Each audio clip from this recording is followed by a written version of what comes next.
Fidelis Chukwu from Imo has emerged as the new President General of Ohanaeze Ndi Igbo worldwide.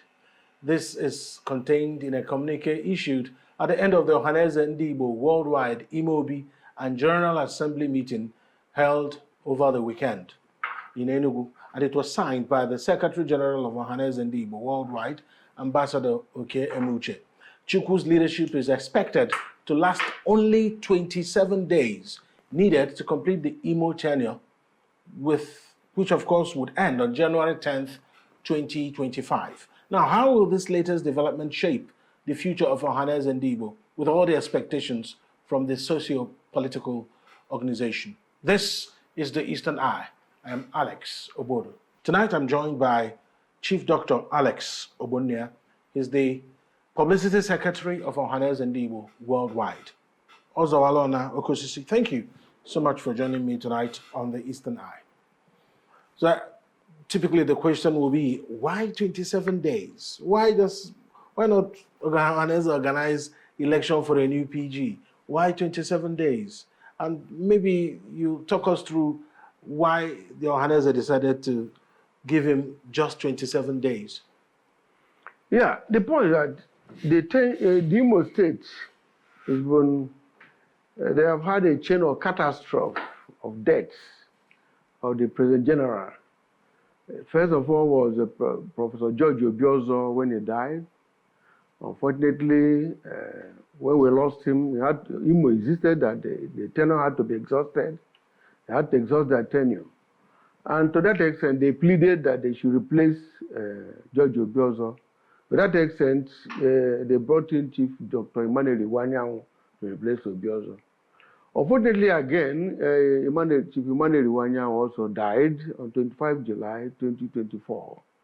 And the moment he died, they indicated that they have not exhausted their tenure. It's okay.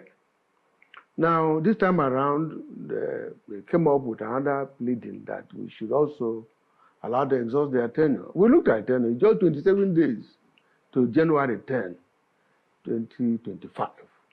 That is why it is 27 days, because constitutionally, the tenure ends on January 10, 2025. That is when a new President General of Ohanaeze Ndi Igbo will be sworn in.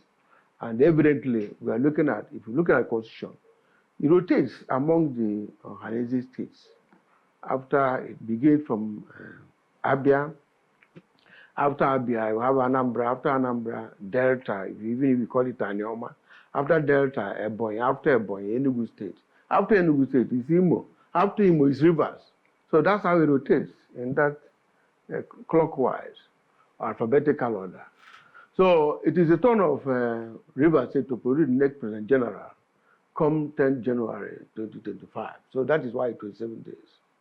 All right. Okay. Now that the Imo insisted, but I also heard that Rivers also complained of marginalization regarding their deceased deputy president, and the question will be, why didn't they get a replacement, even from the time George Obiozo died? Because there was also a bereavement at that time. I think it was the deputy president general at that time also died. So we were asking, why wasn't there a replacement for Rivers at the time the deputy president general was onboarded? By the constitution, the organization is organized that any person that hold any state that holds the deputy president general is a way of preparing the deputy president general for a president generalship. Okay. That is to say, now it's Rivers' turn. That's why the position of deputy president general was zoned to Rivers. Unfortunately, the person who occupied the office died, Chief Joel Crowham. He died. In fact, he even died before Professor Obiozo. Now, by the time he died, we informed them that there was need for replacement. However, they came up with a letter signed by multiple names that are not known to Ohanaeze. We requested them that those people who signed those letters should come. We see them. That is, Deputy President of Ohanaeze is too much a sensitive position that we just don't throw away to somebody just because a letter came to Ohanaeze Ndi Igbo with multiple signatures. And they didn't come. In fact, it was even discussed about the other day at Imo Ohanaeze. The president of Ohanaeze Ndi Igbo, River State chapter, was asked to make sure that there was a replacement. Then he went to them and told the person who was nominated to mobilize his people to come to Ohanaeze. Okay, of course, they needed to be present, isn't it? Of course, because you don't nominate in the two and elect people in absentia. replacements that are taking place. The Imo State Council of Elders, the chairman of Traditional Rulers Council, the Ohanaeze Ndi Igbo of Imo State, and other members of the delegation, they all came and put up the request in person. And based on that, by the time in Imo, we saw Ilo Moanya, we saw chairman of Traditional Rulers Council, the president of Ohanaeze of Imo State, and many other eminent persons from Imo asking for that replacement. It's more legitimate than somebody just coming with a letter with multiple signatures. So it was difficult for us. Then we asked him to go and make sure that he mobilizes. He said he will not do it. That was the bone of the contention. It was also discussed again about 2 days ago, because the man was there. And we told him what he should have done. So that's the point. That's the reason why that was not... All right. Let me come to the issue of age in the selection of the person that will be President General. And the criticism that has come across is that Ohanaeze seemed to be handing the leadership of the group to people who are a little too advanced in age. And it was evident with George Obiozo and Emmanuel Iwanyang. Clearly, they were octogenarians by the time they took over, or about the time they took over, they were octogenarians. And at that time, physically, you were not at your prime. We are not saying that the position should be handed over to 30-year-olds, but the argument is that there could be 60-year-olds within the Ohanaeze fringes that can come up. What determines who becomes a president general? Is it age? Is it experience? Is it your standing in society? Must it be someone who is retired from his career? Well, as a matter of fact, Igbo is a gerontocratic society. In other words, they have respect for old age. That is part of our culture. But importantly, we look at the accomplishments of the person. The person has perhaps presidential stature. Somebody who said, I want to see governor of Enugu State, and the governor will listen. We know what we'll try to pick the call.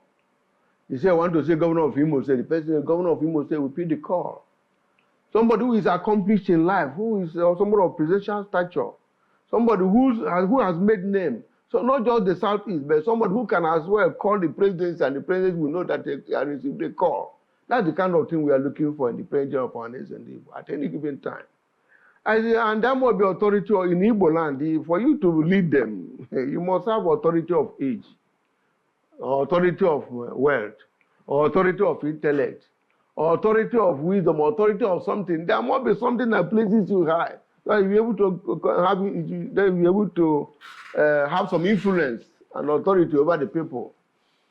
To that extent, you see, it's also important to point out by the time we looked at Imo, it appeared to us that Chief Iwanyang had that stature we are looking for, because he fully accomplished both in business, in the politics, in every aspect of life. And again, you know that death is funny. Death can strike from anywhere. We are looking at the man who is in charge of South and Kano and Abuja. I remember the name. But if you remember the other people, they are very old. The one in Yoruba, Afenifere, they are always old. The one of Southern Middle Belt, Southern Forum, is always old. Over 90, almost 100. You know, one of Yoruba always 100. So unfortunately, death can strike from anywhere. By the time we attended Southern and Middle Belt Leader Forum, Chief Iwanyang was about the youngest. Obiozo was about the youngest. Because we had somebody, the one of Lagos who is over 90, the one of, I forget his name, charge of South, over 90. Iwanyang at that point, immeasurably, he was younger than two of them. but just death just came. So I've tried to explain to you why. For example, if you look at the people who have been president of Ohanaeze Ndi Igbo, we had Ambassador Professor Joy Iruku, Yeah, he had his name. Yeah. Dr. Ike Dife, he had his name. Ambassador Weche, he was an ambassador. You're talking about Jivun Nyawodo. He was two-time minister. You're talking about Gariwe. You know, and when he just look at it. So these are the kind of people we look for in considering the president of Ohanaeze Ndi Igbo worldwide. So it may not be a matter of age as a matter of fact, but a matter of accomplishment and standing in society. Thank you. All right. So thank you so much for putting it out there. But now that you're about to elect a new person, and if having explained that there is a gerontocratic thinking in this election, and looking at Ohanaeze now, and now looking down to River State, one wouldn't know who they will pick, but one will certainly hope that there's someone who still has some youth, even though he's still old. Is there a way of accomplishing that? Accomplishing both? Because there's a saying that says that old age has its treasures and its toils. Yeah, I understand. But I want to believe that the people of River State will look at those who have been president of Ohanaeze Ndi Igbo in the past. They'll be able to look at them. And it will guide them in their choice of somebody who will be the president general. It will guide them. Like when it was zoned to Imo State, what guided them was that Chifu Nyamudu was the president general before, that Ellis Ozob was there, that the Professor Iruku was there. So he guided Enugu State. They thought, who is that will fit into the shoes of these personalities I mentioned? So we thought about Nyamudu. That is the kind of thing. We expect that River State will be able to make a good choice. That is to say, to zero it on, if we're able to come to a consensus. But if not, by the time a lot of them come, the more the merrier.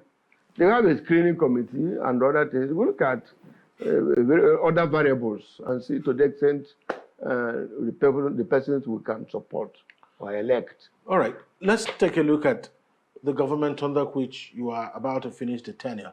First of all, it was Ambassador George Obiozo, and then later it was Chief Emmanuel Iwanyan Ahed and Jemba Ndi Igbo, and may their souls rest in peace. Now, talk to us about how the journey has been. When we were coming upstairs, and I just casually asked you, it's been a checkered journey. And you said something very striking, that the Ohanaeze leadership always comes with that kind of experience. It's never as straightforward as one would wish it to be. So explain to us exactly what it feels like being at the helms in Ohanaeze, because I'm sure you've worked closely with these two icons. Yeah, it was Professor Koodilinge who said that it's difficult to manage the black men, but I also know that it's also difficult to manage our people. So Ohanaeze tried to be persuasive. They are not coercive, but of course you know that in our own polity, sometimes people don't willingly obey you, except if they know the consequences of the disobedience. So most people don't really comply with some of the policies and programs of Ohanaeze Ndi Igbo worldwide. So there's a major problem. Secondly, there's this crisis imposed on the Igbo by the federal government over time. That crisis imposed is that the younger ones look at our generation as people who are not responsive, who are not sensitive to their plight. That's imposed on us. And because of that, it's difficult to manage and control them. By the time you tell them about restructuring, they feel that it's better for them to find their way in what we call secession and things like that. So it's been difficult in the sense that the federal government have been marginalizing the people of Southeast Nigeria or Igbo people. Look at when Buhari was there. Of all the service chiefs in Nigeria, about 15 of them, no Igbo was considered fit enough to be the head of the service chief, and other forms of marginalization. By the time we were talking about 97% and 5%, it was defined to the Igbo. It maltreated us. So by that time, our people were not happy. To that extent, you see a lot of agitations of all kinds and so on. They will be talking about, they will think that Ohanaeze will do something. Even as Nnamdi Kanu is in detention now, a lot of people blame it on Ohanaeze. You know, they will think that I have the capacity to go to detention and bring out Nnamdi Kanu. Whatever you tell them, they say, yeah, you are not serious. You know, so the federal government creates a lot of problem for us in the southeast. So it becomes difficult for us to manage our youth. So that is major problem. So most of the time, you have the elders, Ohanaeze, and youth in one form of conflict or the other. I hope you understand. That is a major source of problem. If you recall, I walked up with Chief Nyawood. His house was bombed. His house was bombed. Who bombed it? Our youth. I worked with Obi. They burnt his house in the village. I know many times Chief Iwanya received threats. I received threats separately by myself and so on and so forth. It was turbulent, but I want to say that I thank God, in spite of the turbulence, in spite of the nature of the Ohanaeze, some of us have been able to, by God's grace, go through it all. Thank you. All right. So that's something I have noticed. It's been a pattern and it's been there for a while. You have groups that are issuing statements on behalf of Ohanaeze, but matter of fact, those individuals are not members of the executive of Ohanaeze, or whether they represent Ohanaeze, but they're always in the news, and even a lot of news outlets actually carry what they say and publish them as though it were from Ohanaeze. I don't want to start mentioning names. I'm sure you know some of their names. So what is Ohanaeze going to do about this? Yeah, it is part of our, it's in our character. It's in our character. You know, that aspect of stubbornness in our character. Because those who issue those statements, they know they are not Ohanaeze. They know they are not elected. They know they have the local standing. They don't have a reason to do so. But for certain interests, they have been doing it. At a point, we even called the traditional ruler of one of them and people from his community and pleaded with him to stop doing it. Before you know it, they will issue statement on behalf of Ohanaeze. So at a point, we continue issuing disclaimer. There have been press conference informing journalists and the rest of them that those people should not be published as Ohanaeze. That they are not. You know, they are just pretenders and those who are trying to use Ohanaeze unnecessarily. So we try to remind them that Igbo owe a lot of profound attachment to Ohanaeze. Ohanaeze represents Igbo consciousness, Igbo history, Igbo identity. All over the world, wherever Igbo people are, they always look at Ohanaeze as the body that represents their interests. That by way of bastardizing the image of Ohanaeze is not to the interest of anybody. We pleaded with them. At a point, we disclaimed, at a point, we even went to court. But you know, Nigerian judicial system, they always say that no person is found to be, until he's found guilty or things like that. He's innocent until found that kind of story. So they all know the truth, but unfortunately, it's not even difficult to control them. But they know they are doing the wrong thing. So, and like I said, we are very persuasive. We are not cohesive. Sometimes when I issue statements to disclaim them, they begin to attack me, thinking that it's a personal thing. But it's a NEC, National Executive Committee of Ohanaeze, that directs that I should issue statement. By the time I issue statement, there will be attacks on me. I hope you understand. So it is good like that. And when Nyawodo came on board, it was like that. Obi also came on board, it was like that. I wonder, even now that we are also. And one other problem is that for me to make a press release, I must get the approval of the President General, or in the case of Secretary General. There was a press release I issued this evening, but I couldn't have issued it without the authority and approval of the President General.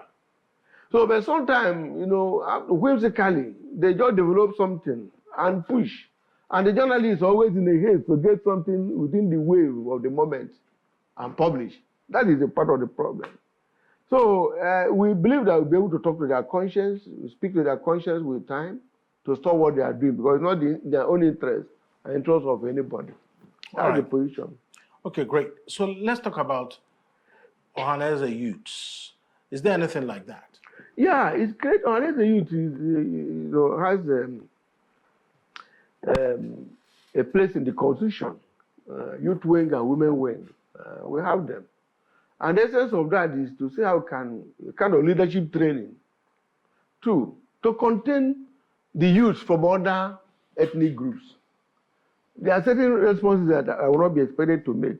Again, the youth of Arewa, youth of Afenifere, youth of from other places make some remarks. I will not be expected to engage them. Our own youth are expected to engage them. That is how it goes. And also to have this kind of leadership training and to see how can continue to groom them. So at a point, by the time we are going, they'll be able to take over. I know a few persons who are now in the neck of Ohanaeze that came through the youth. But at the same time, sometimes the youths are very difficult to manage. The exuberance, they always say that youth is the effervescence of any society. In that effervescence and exuberance, it becomes difficult to contain them as well. That's true. So sometimes we look at them with a level of sympathy. God, they don't know what they're doing. And at the same time, by the time we realize that at a point we are also part of the youth. But all the same, the economy of Nigeria and the way the society is, and also the agitations around, makes it difficult that sometimes we cannot even please or satisfy the youth. So it becomes difficult for us to manage them when we don't have the capacity to do so. So we have the youth wing, created by the Constitution, and the women wing. But like I said, it's difficult, sometimes difficult to manage them. Okay. But sometimes they are very useful. They are made to be there in order to help us engage the youth of other ethnic groups. And that's the purpose of that youth wing. All right. So we've had president generals of Ohanaeze Ndi Igbo. We'll try to recall some of them who's been around in recent memory. I think we have some of their pictures. And I'll just ask my friend there at the PCR to help me with some of the pictures in no particular order, please. So nobody will say this one came before this one. This is no particular order.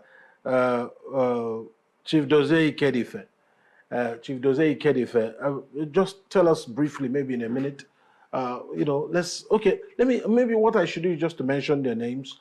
That's Chief Dozie Ikedife there. Yeah. Yes, and and we'll have Professor Joe Iruku. Professor Joe Iruku. They're all late. Yeah. Professor Joe Iruku. That's Professor Joe Iruku. And we also have Justice Ezozobu. Retired Justice Ezozobu. Yeah, that's in there. And we have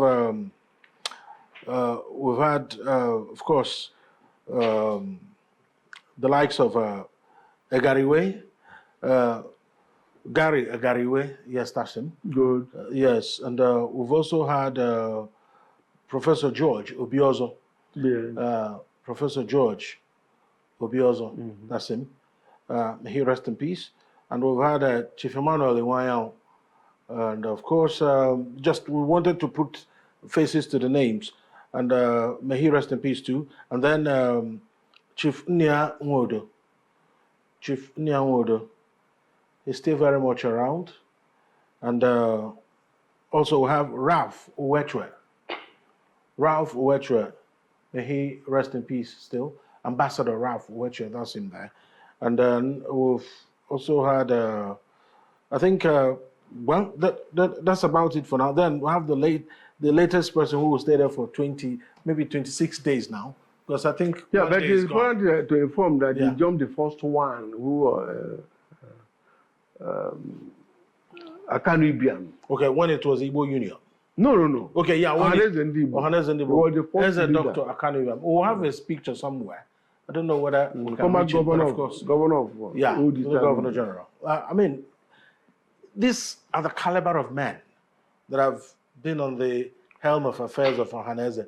And one wouldn't help but really understand the point you were making, that for you to be a President General of Ohanaeze, you will have accomplished something worth writing about, or you will have written something worth reading, isn't it? You will have carved a niche for yourself. Good. When you give a governor a call, the governor will pick it up. Good.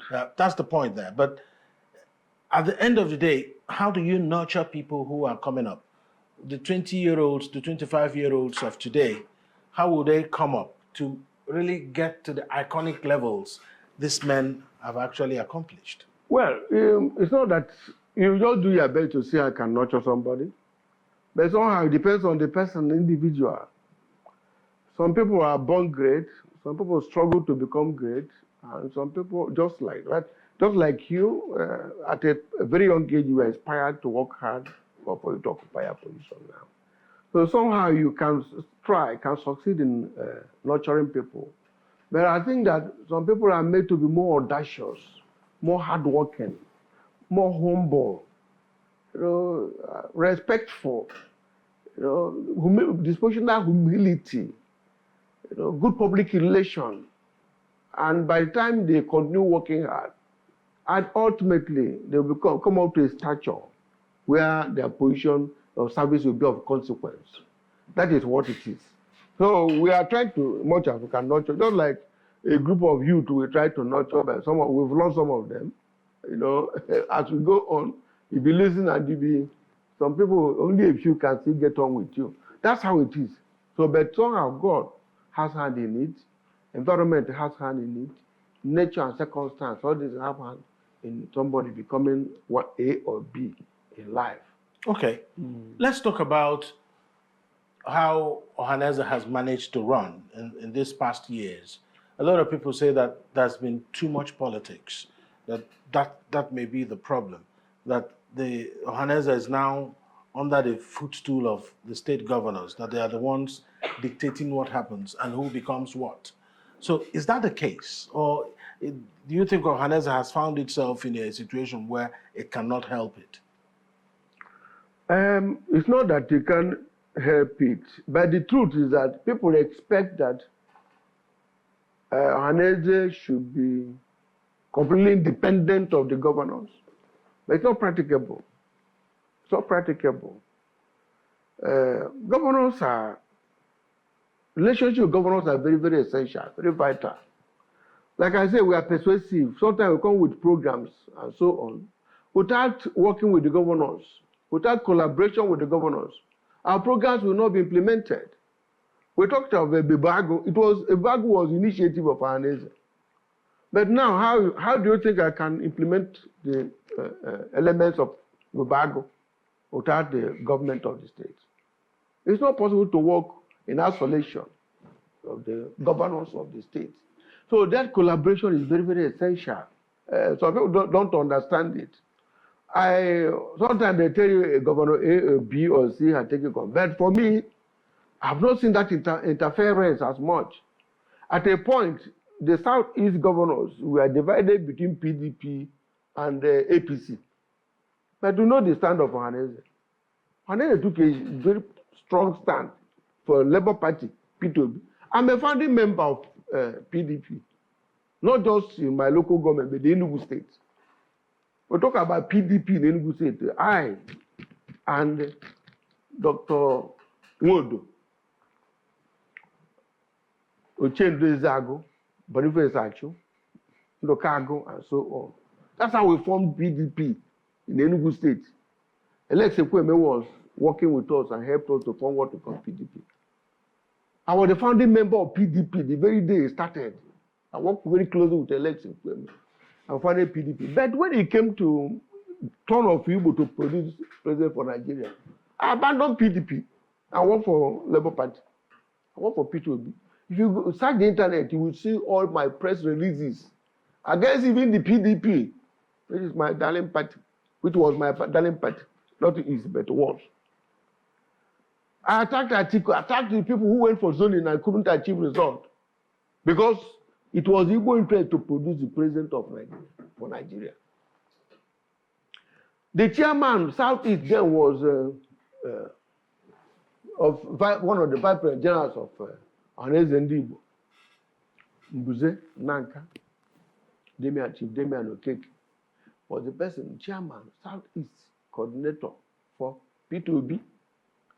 Iwanya, all of us threw ourselves into it.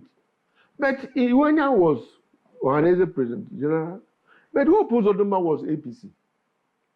My governor here then was PDP. All of us in Ohanaeze, we took down our position for P2B. Where is the control of the governor now? Where is the governor's control? I hope you understand. So a lot of accusations or allegations, sometimes we don't have opportunity of defending them. Take for instance myself now. I have no interpersonal relationship with any governor, as a matter of fact. They know I am here, I know they are there. Any person that calls me, I can go and discuss, but not to have that special attachment as not to carry out my job. No. I was PDP, but when some party activities were disrupted in parts of Kano and the rest of them, I rose up against it as Ohanaeze. That we don't want that kind of disruptions of political programs in the Enugu state. Then I was of PDP, but then I said no. So that is a kind of relationship we have, but ultimately there's not much you can achieve if we don't work in collaboration with governors. All right. Because, for example, there was a time, you know, Gary Way was the President General of Ohanaeze Ndi Igbo. They handed over to Chifundi Awobi. At that time, Igbo people agreed that Ohanaeze should not have anything to do with the governors. And they succeeded in doing so. But it was the President General then had problems, you know, carrying out the programs of Ohanaeze at that time. So a meeting was held where we went to the governors and asked them, please come, let us collaborate and work with you. So that if there is something you can be helping to solve the problems, you know, okay. It is not out of place. In the West, what you call Afenifere, the governors are interested. In the North, what you call Arewa, the governors are interested. Then how can you come and talk about when it comes to the Igbo? You say the governors are not interested. You can as well say the senators and House of Rep and the people in political office. It's not a good argument. So as far as I'm concerned, that the participation, or rather the collaboration with the governors, that collaboration is not even enough. It's supposed to be stronger. Like every time we call Imobi or this, the governors are supposed to be there. Every time the governors are supposed to be there. The governor is the political leader of the state. Chief executive officer. All right. Chief security officer. For that yes, that's a very good point you've made. And I mean, when we started this program, you were asking me how long would it take. But you see, we have talked down that clock. And I have to thank you so much, Chief Dr. Alex Ogbonna, for your perspectives on the program tonight. And we'll be wishing Ohanaeze Ndi Igbo the best of luck in January, as we expect that a new President General will emerge, I think the 10th or 11th. 10th January. All right, 10th. So we wish Ohanaeze Ndi Igbo the best of luck. And of course that the election will happen without rancor. Thank you so much. Chief Dr. Alex Ogbonna, National Publicity Secretary, Ohanaeze Ndi Igbo. Yes, thank you. I must commend Afia Television. They are doing very well. They have been only a few years on board, but they are competing favorably, globally. Even as we are doing now, people in the US and all over the world, they are seeing us. That's so right. Afia TV, you are doing well. I commend you. Keep it up. And you remember you were the very first guest on the Eastern Eye. Thank you, Etta. I'm not sure you still remember that. Thank you, thank you. But of course, thank you so much for watching the program tonight. Of course, we'll continue our program in here with Nka. My name is Alex Obodo. Good night.